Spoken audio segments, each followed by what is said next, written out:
trop de disponibilité au départ. C'est un truc que je retrouve dans énormément de mes coachings. Souvent, ça passe par le téléphone. Parce que, évidemment, dans la vie normale, vous ne pouvez pas être disponible tous les soirs pour un mec que vous venez de rencontrer. Vous avez des impératifs, vous avez votre travail, vous avez vos amis, vous avez vos enfants, vous avez des choses à faire. Donc, physiquement, c'est pas possible. Et du coup, le téléphone prend le relais. Et ça, c'est la très mauvaise idée. N'oubliez jamais une chose, c'est que ce qui va faire avancer un homme vers vous, c'est l'espace. S'il n'y a pas d'espace entre vous et lui, il va pas avancer. Si vous lui parlez tous les jours, c'est comme si vous étiez collé à ce mec, d'accord? Collé à son oreille, collé par texto.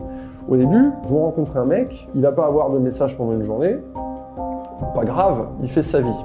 À la fin de la journée, il va être là, tiens, j'ai pas de message. Alors, il va commencer à se sentir un petit peu seul. Il va commencer à se dire, tiens, il m'a pas écrit.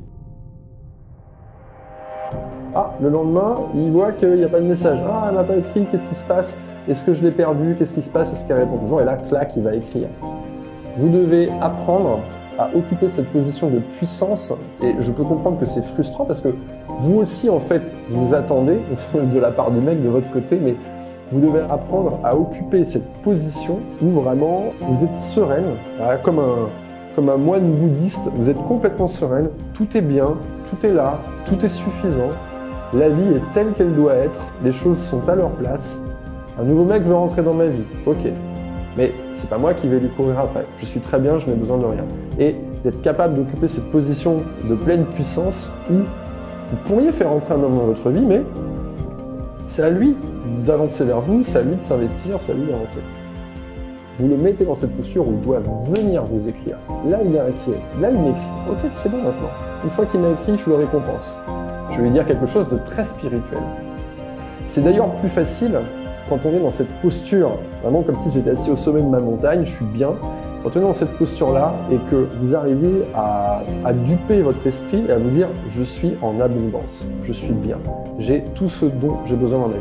Et quand vous arrivez à truquer un peu votre esprit comme ça et être là, vous allez avoir des bonnes réactions. Il est beaucoup plus facile d'être spirituel quand on est dans cette posture de sérénité et d'abondance. C'est beaucoup plus facile. Ça, c'est mon état. Donc, mon état égale naturel. À partir du moment où je fais ça ou je fais ça, je suis en train de changer mon naturel. Mais ton naturel n'est pas sacré. Si par exemple, ton naturel, c'est d'être angoissé, toxicomane, addict à des jeux d'argent, fumeuse, dépressif, ton naturel, tu ne l'aimes pas, tu n'en veux pas de ton naturel.